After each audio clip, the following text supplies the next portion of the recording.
परमात्मा राधा कृष्ण का वंदन करने से मन पवित्र होता है। ऐसे परमात्मा के चरणारविंदों में कोटि कोटि नमन।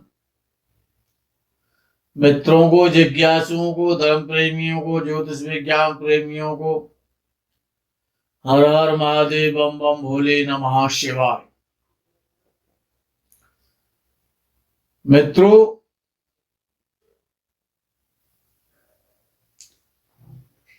कहा गया है गुरुणाम गुरुवे नमः। ज्ञान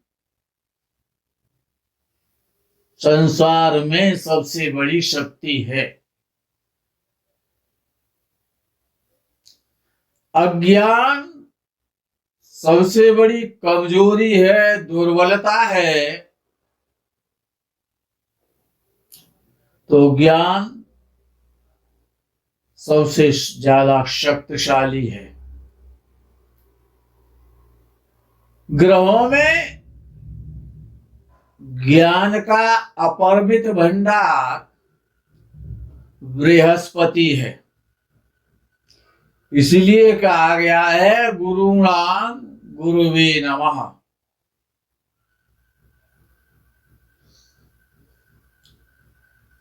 सूर्य राजा तो है, जगत का पिता तो है, हमारे और आपके पिता का कारक तो है, पालन करता है ना। तो बृहस्पति भी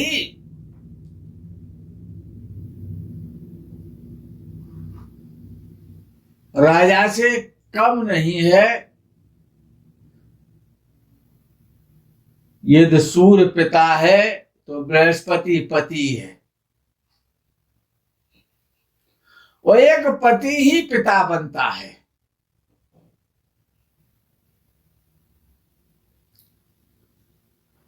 कुंडली में बृहस्पति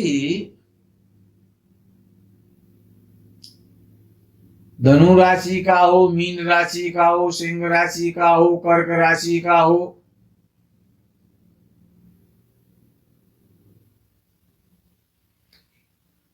मेष राशि का हो, वृश्चिक राशि का हो, धनु राशि का हो,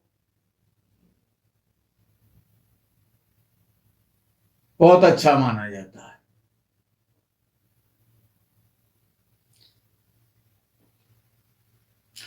बृहस्पति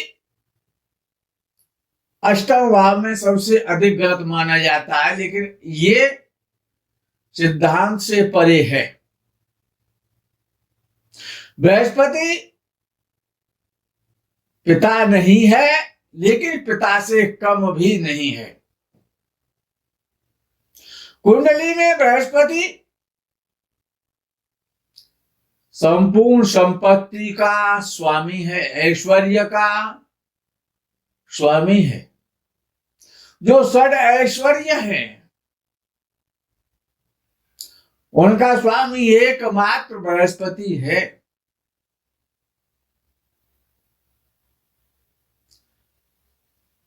शुक्र सुंदर है, लेकिन शुक्र मायावी है। शुक्र संसारी है, बृहस्पति वैकुंठाधिपति है।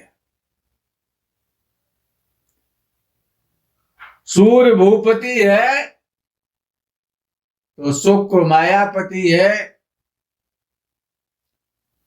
और बृहस्पति वैकुंठाधिपति है। ये तीनों ही पति हैं।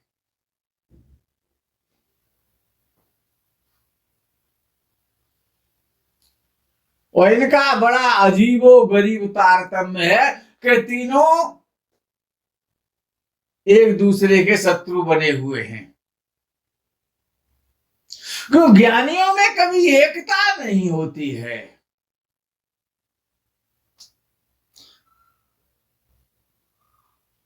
भेड़ एक रास्ते पर चलती हैं कि वो भेड़ अज्ञानी होती है। एक भेड़ जिस रास्ते पर चली जाती है उसी रास्ते पर सारी भेड़ चली जाती है। इसको कहते हैं भेड़ चाल। लेकिन शेर कभी एक रास्ते पर नहीं चलते हैं।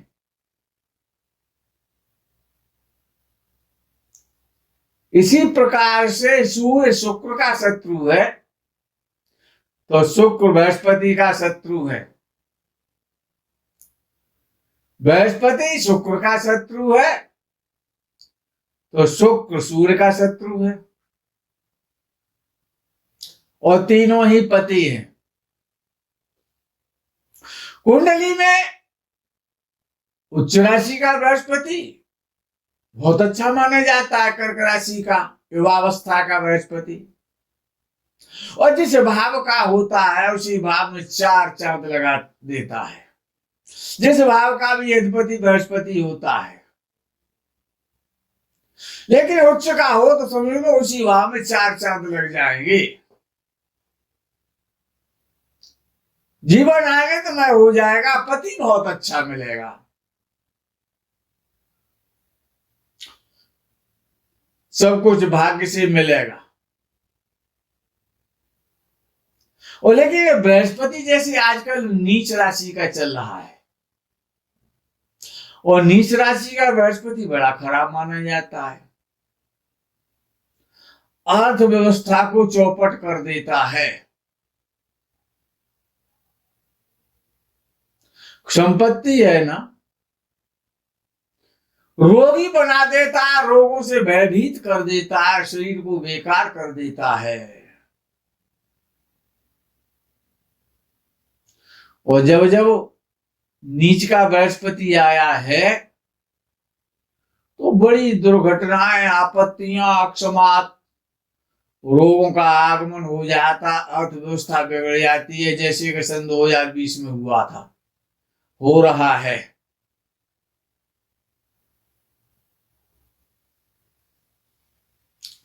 और बृहस्पति नीच राशि में इस समय भी चल रहा है, और जिसकी भी कुंडली में नीच राशि का बृहस्पति होता है,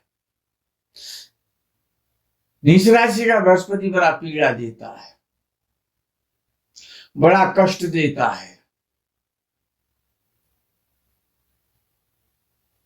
पुरुष की कुंडली में नीच राशि का बृहस्पति है तो जीवन बड़ा कठिन हो जाता है, बड़ा दुरूह हो जाता है, पत्नी से हमेशा अनबन रहती है, संसार के सुखों में और भोगों में बहुत कमी आ जाती है। व्यक्ति पता नहीं कितनी बार जीवन का मार्ग भटक जाता है। और यदि स्त्री की कुंडली में नीचे राशि का बृहस्पति हो तब भी जीवन बेकार हो जाता है कि पति अच्छा नहीं मिलता है, शादी विलंब से होती है या फिर शादी होती ही नहीं है, शादी हो जाती है तो पति आजीवन परेशान करता है, पति से चिंता रहती है, पति से परेशानी रहती है। अच्छा, सूर्य नीच राशि का हो जाए तो पिता से परेशानी रहती है, पिता के निर्णयों से परेशानी रहती है, पिता की सोच से परेशानी रहती है, झुंसा पति खराब हो जाता है। अच्छा, शुक्र भी तो पति है, और शुक्र जब खराब हो जाता है तो क्षय रोग हो जाते हैं, धातु के रोग हो जाते हैं, संतानहीनता हो जाती है, नपुंसकता आ जाती है, शरीर की कांति खत्म हो जाती है, बुढ़ापा जल्दी आ जाता है, और स्त्री का सुख नहीं मिलता है। एक खराब होता है तो पति का सुख नहीं मिलता है, और दूसरा खराब होता है तो पत्नी का सुख नहीं मिलता है, और जब तीसरा खराब होता है तो शरीर का ही सुख खत्म कर देता है, जैसे सूर्य खराब हो जाता है तो। और शरीर से ही ये सारे सुख पैदा होते हैं। अच्छा, सारे सुखों के ये मूल हैं तीनों पति जो हैं। ये जो तिरुपति है ना, तीनों जो पति है, शुक्र, बृहस्पति और सूर्य, ये तीनों पति ही इन तीनों लोकों की सत्ता संभालते हैं। तो ये तिरुपति में से एक जो बृहस्पति है, अच्छा, उसको बृहस्पति क्यों कहा गया है? कि वो आकार में ग्रहों में सबसे बड़ा है, बृहद है। बृहद कहते हैं बड़े के लिए, बृहस्पति, बृहस्पति, बृहस्पति है। दक्षर साइलेंट हो जाता है वो, बृहद बृहद पति न लिख करके बृहस्पति लिखा जाता है, द का श हो जाता है। तो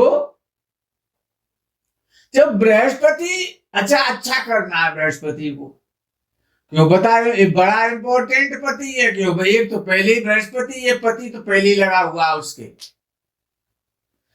तुम लगाओ या मत लगाओ, उसके नाम से पता चल जाता है कि ये पति का कारक है, क्यों उसके नाम के पीछे लगा हुआ है पति।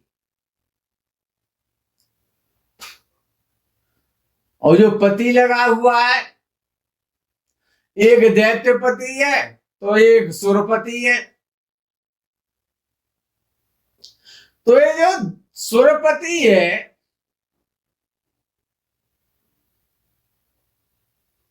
कि सुरग का सुख कैसे मिले, इसलिए सुरपति है।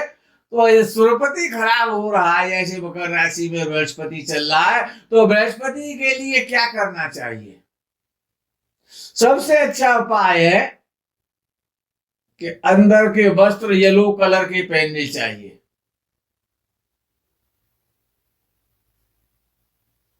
चने की रोटी खानी चाहिए, चने का दान करना चाहिए। अच्छा, जो वृक्षों में एक वृक्ष होता है, पुष्प आते हैं उस पर। अच्छा, ये कनेर पेड़ होता है, कनेर, जिसको संस्कृत में कहा गया है कनवीर।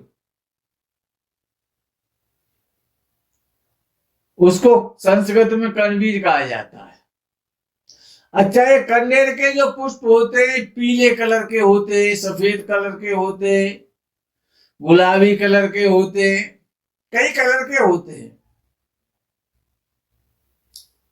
अच्छा, जो पीले कलर के जो पुष्प है वो बृहस्पति को बहुत प्रिय है। कनेर के जो पीले रंग वाले जो पुष्प होते हैं वो बृहस्पति को, यानी भगवान विष्णु को, भगवान कृष्ण को बहुत प्रिय है। अच्छा, भगवान कृष्ण जब गाय चरा के आते थे ना, तो गले में बैजंती की माला पहनते थे और कानों में कनेर के पुष्प लगा के आते थे। दोनों कानों में कनेर के पुष्पों के कुंडल बना करके पहन के आते थे, पीली कनेर के, बहुत अच्छे लगते थे। तो बृहस्पति को पीली कनेर का पुष्प बहुत प्रिय है। भगवान विष्णु को या भगवान कृष्ण को बहुत प्रिय है कनेर। पीला रंग भगवान कृष्ण को बहुत प्रिय है, विष्णु को तो प्रिय है, लेकिन भगवान कृष्ण भी पीतांबरधारी है। उनका भी जो दुपट्टा है वो पीतांबरधारी है, पीतांबर धारण करते। जैसे श्वेतांबरधारी भगवान सदाशिव हैं, वो श्वेतांबर है तो ये पीतांबर है।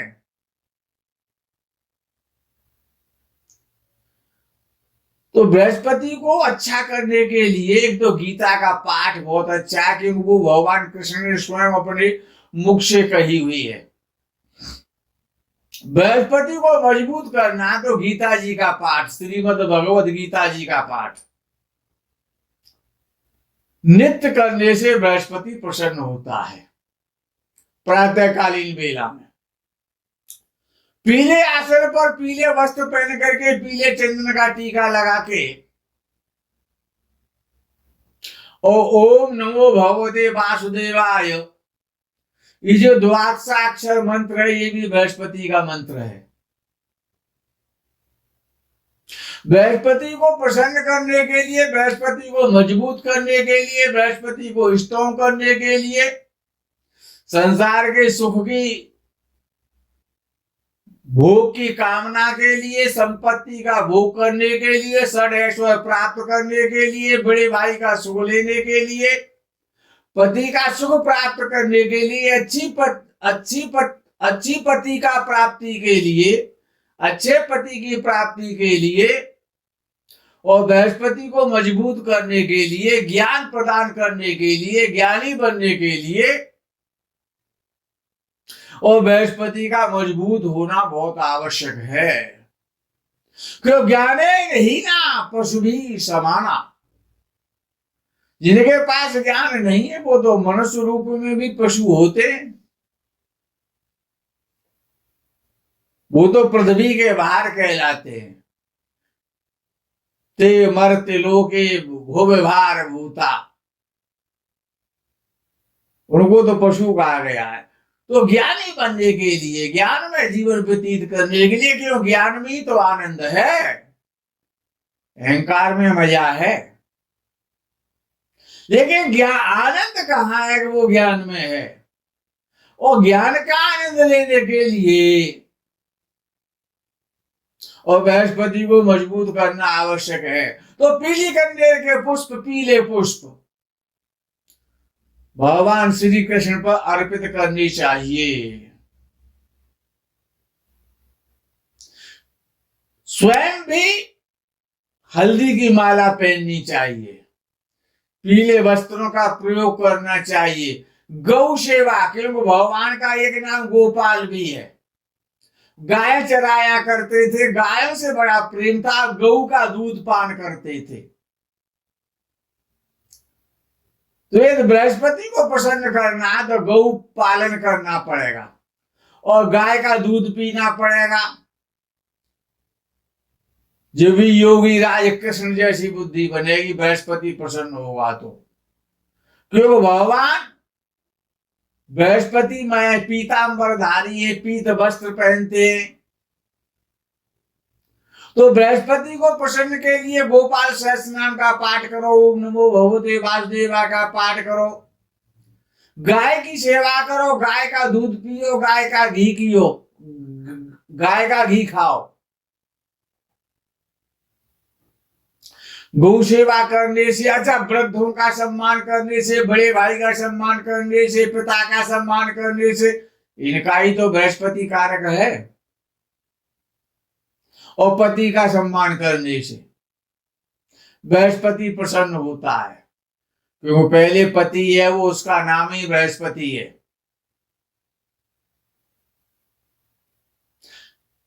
गीता का पाठ करने से बृहस्पति प्रसन्न होता है। सबसे ज्यादा प्रसन्न होता है गाय सेवा करने से, गाय का दुग्ध पान करने से, गाय का घृत खाने से बृहस्पति बहुत प्रसन्न होता है। ज्ञान की वृद्धि कराता है, ऐश्वर्यों की वृद्धि कराता है, और इन्हीं का दान करनी चाहिए, इन्हीं की सेवा करनी चाहिए। बृहस्पति के बड़ी श्रेष्ठ और सरल उपाय हैं। प्रातः काल ब्रह्म मुहूर्त में शयन अवस्था का त्याग कर देना चाहिए और ईश्वर का चिंतन करना चाहिए, तो बृहस्पति प्रसन्न होगा। आज के इस प्रकरण में इतना ही। आगे के प्रकरण का आपको इंतजार रहेगा। तब तक के लिए हर हर महादेव, बम बम भोले, नमः शिवाय, जय गौ माता की।